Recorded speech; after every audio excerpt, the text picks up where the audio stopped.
A big influence in our lives. What do I miss the most about him? I miss the spirit. I miss the energy. I miss the lift. The engagement with life. George Eliot says, "Be around people who encourage you about life generally."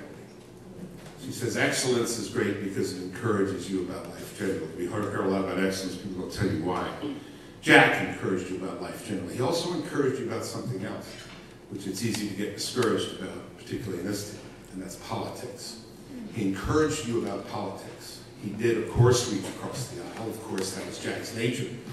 Jack, we were all in a huddle with Jack. Everyone was in Jack's huddle, and he wanted everyone in that huddle. He was the least cynical man I ever met. There wasn't a cynical bone in his body. He was a believer, a true believer, what Reinhold Niebuhr would call a child of light.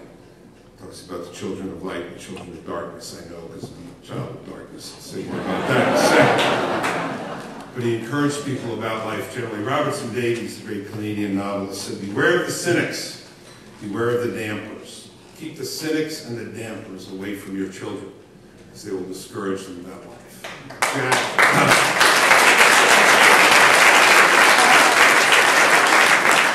Jack encouraged everyone about life. And back to the metaphor, which had so much to do with our lives, football. We used to talk about it. I remember this football banquet where Jack was speaking and throwing footballs all over the banquet hall, for the best I could tell. There he is, go out for a pass, you know, and it was all night. It was wonderful. I realized the difference in our perspective. I grew up in Brooklyn, New York. I was a lineman, not a particularly good one, a very slow one, competent but very slow. Gonzaga High School here, pretty good football. But I spent most of my life in football, looking down at the ground, or at the mud, or at a guy named Kozlowski. And I listened to Jack talk about football, and I realized this was he was inviting me to a different world.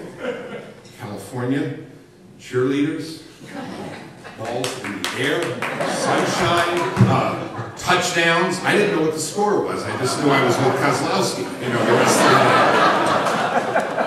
But that's what he did. He invited us all to that vision that he had of football and of life, and indeed even of politics.